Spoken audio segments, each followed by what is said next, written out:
लेकिन वो नई दुनिया में बर्फ के ढलानों को अबूर करने के बाद ही तो हासिल हो सकती है। आल्ट्रे ने बेचैनी से कहा, हाँ, हमें बर्फ की ढलानों को अबूर करना होगा। यही तो मसला है, कैसे? इसके लिए भी प्रोफेसर की बेपनाह सलाहियतें काम कर रही हैं। हमें इस अजीम इंसान का शुक्रगुजार होना चाहिए मिस्टर आल्ट्रे। अगर वो चाहता तो आज हम में न होता, अपनी लड़कियों समेत फरार हो चुका होता तो हमारे लिए यहाँ से निकलने का तसव्वुर भी नामुमकिन था। मैं इस सिलसिले पर संजीदगी से गौर करने के लिए तैयार हूँ। बराए करम आप में से चंद अफराद मेरे साथ कैबिन में आ जाएं। आल्ट्रे ने कहा, तुम नौजवानों के लीडर हो आल्ट्रे, क्या ये सब तुम्हारी बात मानेंगे? हाँ, इसका तजुर्बा आज हो चुका है, आप मिस फरजाना से मालूम कर सकते हैं। आल्ट्रे ने मुख्तसर अल्फाज में आज की कार्रवाई दोहरा दी और खावर और सिस्को हैरत से उसे देखने लगे। बहरहाल तुमने शराफत का सबूत दिया है मिस्टर आल्ट्रे। बेशक हम तुमसे जो वादा कर चुके हैं उसे जरूर पूरा करेंगे, लेकिन इससे पहले जिंदगी गुजारने के लिए जिद्दोजहद कर ली जाए तो क्या हर्ज है? सिस्को ने तारीफी लहजा में कहा, मैं तैयार हूं, आल्ट्रे ने जवाब दिया और सिस्को, खावर और दूसरे चंद लोग आल्ट्रे के साथ कैबिन में दाखिल हो गए, जहां जहाज की सीटें मौजूद थी। वो सब इन कुर्सियों पर बैठ के।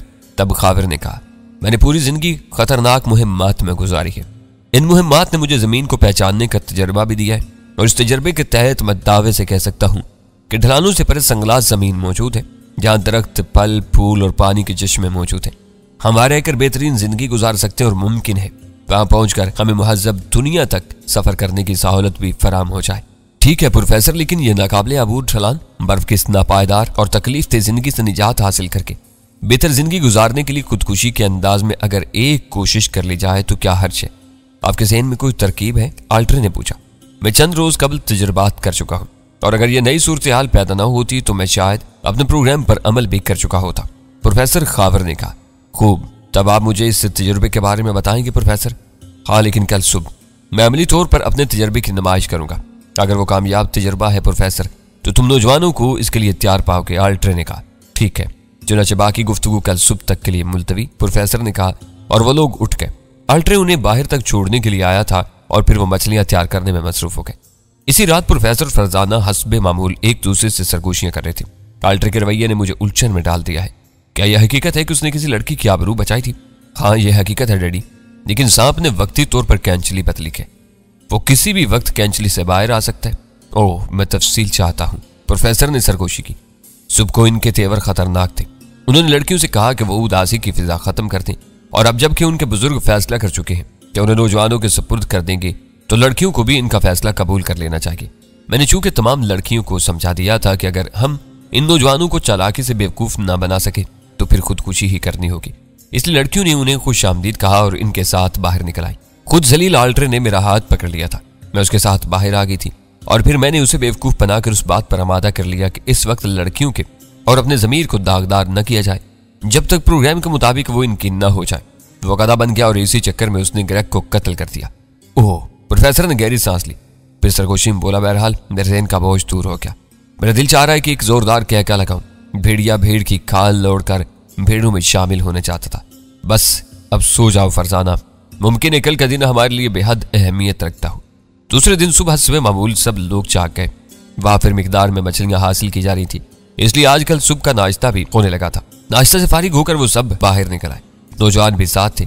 तब आल्ट्रे ने नौजवानों को इकट्ठा किया और बोला, दोस्तों, बूढ़ों ने हमसे ताउन का वादा किया था और अब तक इन्होंने उस पर खलूस नीयत से अमल किया है। इस बात से हम सब वाकिफ हैं कि इस वीराने में हम सिर्फ मौत का इंतजार कर रहे हैं।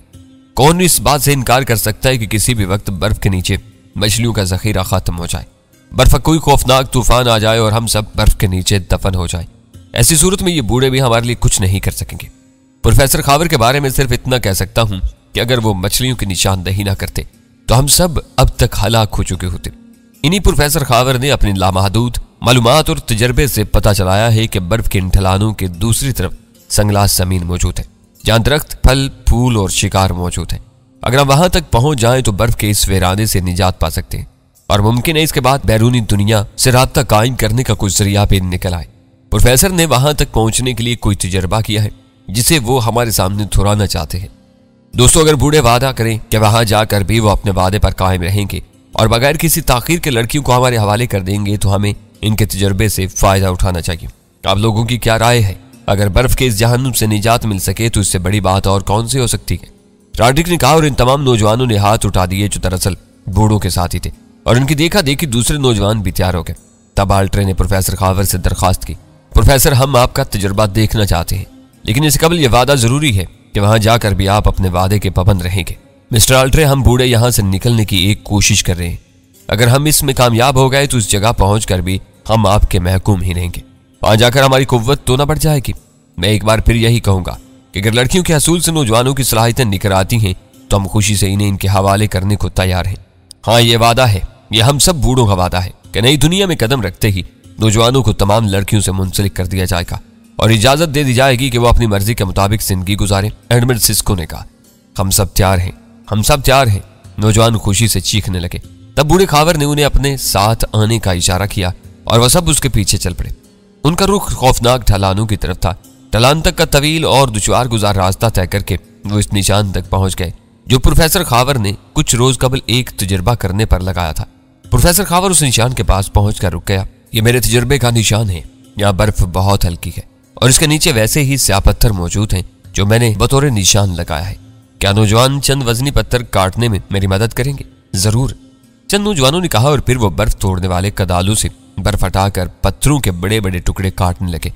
थोड़ी देर में 4-5 वजनी पत्थर उखाड़ लिए गए और फिर वो प्रोफेसर के इशारे पर एक पत्थर निशान से दूर ले जाया गया और ढलान के किनारे पर पहुंचकर उसे नीचे लुढ़का दिया गया। पत्थर किसी बर्क रफ्तार घोड़ी की तरह बर्फ की ढलानों पर फिसलने लगा और नौजवान वो खौफनाक मंजर देखने लगे। फिर एक जगह पत्थर पहुंचकर जोर से उछला और न जाने कहां गायब हो गया। नौजवानों के दिल दहल उठे थे, इसलिए मैंने ये जगह नामौजू करार दे दी, बूढ़े खावर ने कहा। और फिर उसने एक पत्थर उसी अंदाज में निशान के दूसरी तरफ लुढ़काया। इस पत्थर का असर भी वैसा ही हुआ था। फिर यके बाद दीगरे 3 पत्थर उस निशान के सामने आगे पीछे गए और पहले पत्थर को निशान के सामने वाली ढलान पर धकेल दिया गया। पत्थर का तूफानी सफर शुरू हो गया और वो तेजी से निगाहों से दूर होता गया, लेकिन इस पत्थर ने बर्फ के तवील और अरीज मैदान को बखूबी पार कर लिया और उसकी स्याही उस वक्त तक नजर आती रही जब तक निगाहों की हद खत्म न होगी। प्रोफेसर के इशारे पर दूसरे और फिर तीसरे पत्थर को भी इसी तरह लुढ़काया गया और इन दोनों पत्थरों ने अपना सफर बखैर खूबी तय कर लिया। नौजवान खौफजदा नजरों से उस तजुर्बे को देख रहे थे।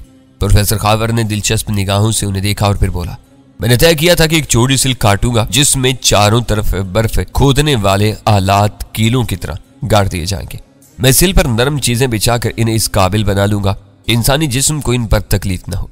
फिर रस्सियों की मदद से मैं अपनी दोनों बच्चियों और खुद को इन कीलों से जकड़ लूंगा और उसके बाद हम इन ढलानों का सफर शुरू कर देंगे और इस वादी तक पहुंच जाएंगे जिस बर्फ के कैद खाने से कहीं ज्यादा बेहतर है और जहां रहकर जिंदगी ज्यादा कठिन नहीं रहेगी।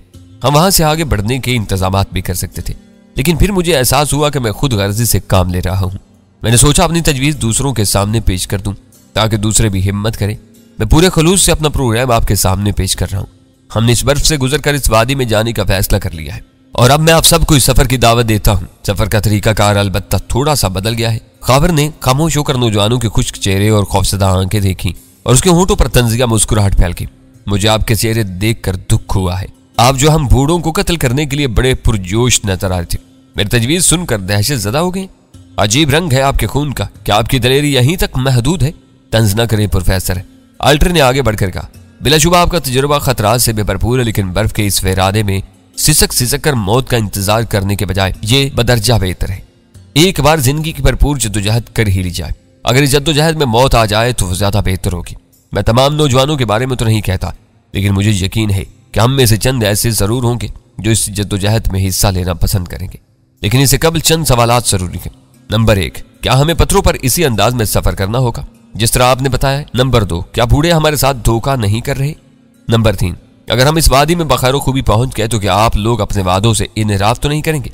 बस यही सवाल है, प्रोफेसर ने मुस्कुराते हुए पूछा। हाँ, सवाल नंबर 1 का जवाब है कि इस सिलसिला में मैं एक बात कह चुका हूं कि सफर का तरीकाकार इज्तिमाई तौर पर थोड़ा सा बदल दिया गया है, जिसके बारे में मैं अभी बताऊंगा। सवाल नंबर 2 का जवाब है कि किसी किस्म के धोखे का इम्कान यूं नहीं है कि यह सफर इज्तिमाई तौर पर किया जाएगा, यानी हम सब साथ होंगे। जिंदगी या मौत जो कुछ भी होगा साथ साथ होगा। और सवाल नंबर 3 के बारे में सिर्फ इतना कहा जा सकता है कि हमने यहां भी खुद को बेबस नहीं समझा है।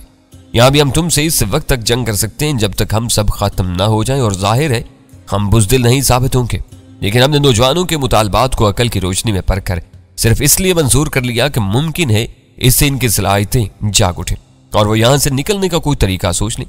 यही कोशिश इस वादी में पहुंचने के बाद होगी। चुनाचे किसी किस्म के इनराफ का सवाल ही पैदा नहीं होता। अल्ट्रे गर्दन हिलाने लगा। फिर उसने कहा, मैं मुतमिन हूं प्रोफेसर, अब बराह करम वो तरीका बताइए जिसके तहत हम सफर करेंगे।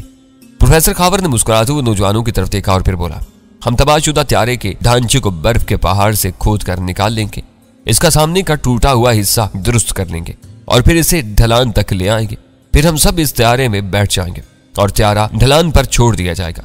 चनाचे हमारा सफर बजरिया त्यारा ही होगा, लेकिन बदकिस्मती से त्यारा फिजा में नहीं परवाज करेगा बल्कि बर्फ पर तोड़ेगा। ओह! अल्ट्रे के चेहरे पर अजीब से तासुरात फैल गए और वह हैरान निगाहों से प्रोफेसर खावर को देखने लगा। दूसरे बहुत से नौजवानों के चेहरे भी सुर्ख हो गए थे। पत्थर पर सफर करने की बनिस्बत त्यारे के ढांचे में सफर करने का तस्वुर ज्यादा दिलचस्प था और उसके लिए तकरीबन सभी तैयार थे, जिसका अंदाजा उनके चेहरों से हो रहा था। क्या ख्याल है दोस्तों, क्या जिंदगी की इस जद्दोजहद में तुम हिस्सा लेने के लिए तैयार हो? हम सब तैयार हैं, तकरीबन सभी ने बैक जुबान कहा।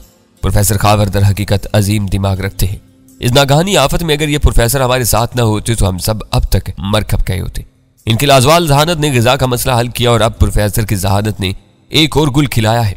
दर हकीकत बर्फ पर यह तेज रफ्तार सफर जिंदगी का एक अनोखा तजुर्बा होगा। नतीजा कुछ भी हो, हम सब आपके साथ हैं प्रोफेसर, हम सब आपके साथ काम करने के लिए तैयार हैं। अल्ट्रे ने ऐलान किया और नौजवान तालियां बजाने लगे। इनमें बूढ़ों की तालियां भी शामिल थी, लेकिन चंद चेहरे ऐसे भी थे जो सिर्फ मुस्कुरा रहे थे और उनकी मुस्कुराहट में मौत छुपी हुई थी, जैसे Edmund Cisco, professor Khawar, Rodrick. बर्फ की खुदाई का मंजर बेहद पुरजोश था। तकरीबन 225 अफराद बर्फ के इस मजबूत पहाड़ को ढहा देने के लिए कोशा थे। ये खुदाई ज्यादा मुश्किल नहीं थी, सिर्फ बर्फ के उस तोदे को जमीन पर बखेर देना था जो पहाड़ की शक्ल रखता था और सब उसमें मसरूफ थे। बूढ़े नौजवान लड़कियां सब भी बर्फ खोद रहे थे। लड़कियों को साथ काम करते देखकर नौजवानों की जिस्मों में और चुस्ती आ गई थी और वो पूरी मेहनत और जांफशानी से काम कर रहे थे। अलबत्ता प्रोफेसर खावर की रहनुमाई में बूढ़ों की एक टीम जो 10 अफराद पर मुश्तमिल थी अलहदा हो गई थी। ये लोग मछलियां हासिल करने गए थे। शाम को जब टीम वापस आई तो उसके साथ मछलियों का एक बड़ा ज़ख़ीरा था, जिसे देखकर खुदाई करने वालों ने खुशी का नारा लगाया। पूरे दिन के सख्त मेहनत का नतीजा खातिर ख्वाह हुआ था। पहाड़ की बगली सम से त्यारे का ढांचा चमकने लगा था। बहरहाल उसके बाद काम कल पर मुलतवी कर दिया गया और वो लोग खाने पीने में मशगूल हो गए। अब हर दिल में उमंग थी, लेकिन जो लोग अपने मुकद्दर पर स्याही मल चुके थे उनकी खुशी आरज़ी थी और बूढ़ों का गिरोह उन्हें सिर्फ अपने मकसद के लिए इस्तेमाल कर रहा था। इस गिरोह से बूढ़ों को कोई दिलचस्पी नहीं थी, जो उनकी इज्जत के दर पे था। अगर वो चालाकी से काम न लेते तो शायद वो उन्हें कत्ल भी कर चुके होते और बर्फ पर एक शर्मनाक ड्रामा कभी का शुरू हो चुका होता, जिसमें निस्वानियत की धज्जियां उड़ा दी जाती, इंसानियत की चीख उस वीराने में गूंज रही होती। ऐसे दरिंदों को बेवकूफ तो बनाया जा सकता है, इनसे हमदर्दी किसे हो सकती है। दूसरे दिन सुबह से वो लोग फिर अपने काम में मसरूफ हो गए। बूढ़े खुराक की तलाश में निकल गए। नौजवान आज कल से भी ज्यादा तेजी और तनदही से काम कर रहे थे। चुनाचे सूरज ने जब वापसी का सफर शुरू किया तो उसकी किरणों ने जहाज के ढांचे को बर्फ में दूर से उजागर कर दिया था। जहाज अब बर्फ के पहाड़ से निकल आया था और यह ढांचा वापस से आने वाले बूढ़ों ने भी देख लिया था, जो मछलियां ला रहे थे। बूढ़े खुश हो गए। प्रोफेसर खावर के होंठों पर मुस्कुराहट गहरी हो गई और थोड़ी देर बाद वो काम करने वालों के पास पहुंच गया। सब एक दूसरे को मुबारकबाद देने लगे। शाम को खाने पीने से फारिग होकर एक मीटिंग हुई, जिसमें अब दूसरे इकदामात पर गौर करना था। चुनाचे अल्ट्रे ने प्रोफेसर खावर से सवाल कर दिया, अब हमें क्या करना है प्रोफेसर? कल का दिन हमारे सफर का दिन होगा। मुमकिन है कल काम मुकम्मल ना हो सके। ऐसी सूरत में परसों सुबह हम जरूर सफर के काबिल हो जाएंगे। जहाज में मोटे मोटे रस्से मौजूद हैं। चुनाचे इन रस्सों से जहाज को बांध कर बर्फ पर घसीटना है। खासा मुश्किल काम है, लेकिन जब यह बेजान त्यारा हम तमाम लोगों को उठाकर परवाज कर सकता है तो क्या हम जानदार इसे घसीट कर वहां तक नहीं ले जा सकते? चुनाचे कल यही हमारा काम होगा। हमारे पास मछलियों का जखीरा मौजूद है, इसलिए कल हमें खुराक की तलाश की जरूरत नहीं पड़ेगी। मैंने इस रास्ते का इंतखाब कर लिया है, जिस पर से हम त्यारे को घसीट कर मतलूबा निशान तक ले जाएंगे। वहां पहुंचकर हम इसके विंडशील्ड वाले हिस्से को बंद कर देंगे, जिससे हमारी आमदो रफ्त का रास्ता है। इसके लिए हम सीटों के ढांचे इस्तेमाल करेंगे, जो आज तक हमारे बड़े काम आए हैं। लेकिन त्यारे को ढलान के सिरे तक पहुंचाने का काम सबसे मुश्किल होगा। इसके लिए जान जोखों में डालना होगा और वहीं दलेर नौजवानों का इंतखाब हो जाएगा। आप फिक्र न करें प्रोफेसर, हम नौजवान आपकी हदायत पर सब कुछ करने को तैयार है। अल्ट्रे ने जवाब दिया और फिर चंद सवालात के बाद दिन भर के थके मादे आराम करने लेट गए। दूसरी सुबह फिर जिद्दोजहद की सुबह थी। आज जिद्दोजहद सबसे सख्त थी। चुनाचे अल सुबह ही सब उठ गए। जहाज से मोटे मोटे रस्से निकाले गए। ये रेशमी रस्से काफी मजबूत थे, जिन्हें पूरी मजबूती के साथ जहाज के मुख्तलिफ हिस्सों से बांध दिया गया और फिर कई टीमें बनके, जिनमें लड़कियों और बूढ़ों की टीमें अलहदा अलहदा थीं, त्यारे को मजबूती के साथ रस्सियों से बांधकर वो रुक गए। उन्होंने हल्का सा नाश्ता किया और फिर अपनी अपनी ड्यूटियों पर आ गए। प्रोफेसर खावर कमांडर की हैसियत रखता था, चुनाचे तमाम टीमों के तैयार होने के बाद उसने इशारा किया और सब लोग ताकत सर्व करने लगे। इतनी ताकत थी और त्यारा बहुत हल्का हो चुका था। वो लोग इसे आसानी से अपनी जगह से खिसकाने में कामयाब हो गए और फिर उन्होंने सफर शुरू कर दिया। देव पैकर त्यारे का ढांचा बर्फ पर खिसक रहा था और फिर जब वो बर्फ से निकल आया तो उसके सफर में और आसानी होगी। उसके पहिए खुले हुए थे और बर्फ में दफन होने के बावजूद जाम नहीं हुए थे। इस तरह इन पहियों की मदद से त्यारा आसानी से बर्फ पर धकेला जाने लगा। वो लोग इस गैर मुतवक्का कामयाबी पर बहुत खुश थे। उनके ख्याल में त्यारे को बर्फ पर धकेल कर इतना तवील सफर करना बेहद मुश्किल काम था, लेकिन अब यह काम बहुत आसान हो गया था और वो त्यारे को किसी घोड़े की तरह रस्सी से बांधकर सख्त बर्फ पर उसको घसीटने में ज्यादा ताकत सर्फ नहीं करना पड़ रही थी। सिस्को और खावर साथ साथ थे। तब खावर ने आहिस्ता से सिस्को से कहा, इस गैर मुतवक्का कामयाबी से इस सफर के आज ही शुरू हो जाने के इम्कानात हैं। लेकिन मिस्टर सिस्को, मैं एक बात सोच रहा था। वो क्या मिस्टर खावर? एडमंड सिस्को ने पूछा। इन पहियों के साथ बर्फ पर फिसलने से त्यारा किसी जगह फंस कर उलट भी सकता है। क्या इन पहियों का मैकेनिज्म ठीक है? मुमकिन है ऐसा हो? हम इसे चेक कर लेंगे। वैसे अगर पहिए बंद ना हो सके तो इन्हें निकाल लिया जाएगा। हाँ, ये जरूरी है, पहिए नुकसानदेह हो सकते हैं। फासला तेजी से तय हो रहा था। सब इस बात पर खुश थे कि काम गैर मुतवक्का तौर पर आसान हो गया। अब वो तवील सफर बाकी है जो आहिस्ता आहिस्ता तय हो रहा है और ढलान तक का सफर तय हो गया। नौजवानों ने ढलान से कुछ दूर रस्सियां छोड़ दी। यहाँ तक आने में उन्हें सिर्फ 1.5 घंटा लगा था। कोई अभी पूरा दिन बाकी था। चुनाचे नौजवान बर्फ पर चारों तरफ बैठकर सस्ताने लगे। अल्ट्रे खावर और सिस्को के पास पहुंच गया था। अब क्या प्रोग्राम है मुअज़्ज़ज़ बूढ़ो? हमारे लिए क्या हुक्म है? फिल वक्त आराम करो। हम इस वक्त तक कुछ काम कर लेते। हमारा मकसद पहिए बंद करना या निकालना और विंडशील्ड बंद करना है। इसके बाद अंदर के माहौल को सफर के काबिल बनाना है। हाँ अल्ट्रे, सबसे मुश्किल काम बाकी है। मेरा ख्याल है तुम इस सिलसिले में नौजवानों को तैयार कर लो। नौजवान बड़े पुरुमीद हैं। उन्होंने तुम्हारी हर बात मानने का फैसला कर लिया है और इस यकीन दहानी पर बेहद खुश हैं कि इस नई दुनिया में जाने के बाद भी तुम लोग अपने वादे पर कायम रहोगे। बिल्कुल, हम अपने वादे पर कायम हैं मिस्टर अल्ट्रे, सिस्को ने कहा। तब फिर बताओ वो काम क्या होगा? अल्ट्रे ने पूछा। जहाज को एक मखसूस हद तक ढलान के ऊपर ले जाना है, यानी इसका इतना हिस्सा ढलान के दूसरी तरफ निकल जाए जिस पर दबाव बढ़ने से जहाज ढलान पर लुढ़क सके। जाहिर जहाज में हम सब एक साथ दाखिल होंगे, फिर जहाज को ढलान पर कैसे धकेला जा सकेगा? चुनाचे तय यह किया गया है कि जहाज के अगले हिस्से को ढलान पर ले जाया जाएगा और फिर सब पीछे से इसमें दाखिल हो जाएंगे और इसके बाद दरवाजा बंद करके सारा वजन अगले हिस्से पर डाल दिया जाएगा ताकि जहाज का अगला हिस्सा दबे और ढलान पर लुढ़क जाए। ओह, वाकई खतरनाक काम है, लेकिन किया किस तरह जाएगा? जहाज के अगले हिस्से में एक मजबूत रस्सी बांधी जाएगी और नौजवान मजबूती से वो रस्सी पकड़े हुए ढलान में उतरेंगे। वही जहाज को ढलान पर खींचेंगे और जब वो एक मखसूस हद तक आगे पहुंच जाएगा तो नौजवान वापस आ जाएंगे। खुदा की पनाह, बेहद खौफनाक काम है, लेकिन बहरहाल मेरे जाले साथी इससे भी इनकार नहीं करेंगे। इनके जिस्मों में चिंगारियां दौड़ रही हैं। हर एक अपने मंजूर नजर को हासिल करने के लिए बेचैन है और फिर नई दुनिया के तसव्वुर ने इनके जिस्मों में बेपनाह ताकत भर दी है। तब फिर जाओ, हम जल्द फैसला चाहते हैं, सिस्को ने कहा और अल्ट्रे चला गया। उसके जाते ही सिस्को ने गैर महसूस अंदाज में रॉड्रिक को इशारा किया और रॉड्रिक उनके करीब पहुंच गया। क्या तुमने अपना काम कर लिया रॉड्रिक? मुकम्मल तौर पर। इस मुहिम में हमारा एक भी साथी शरीक नहीं होगा। हमने गुफ्तगू कर ली है, रॉड्रिक ने जवाब दिया। गुड, सिस्को ने कहा और फिर बोला, ठीक है अब तुम जाओ और इनकी गुफ्तगू सुनो। रॉड्रिक के चले जाने के बाद वो जहाज में दाखिल हो गए।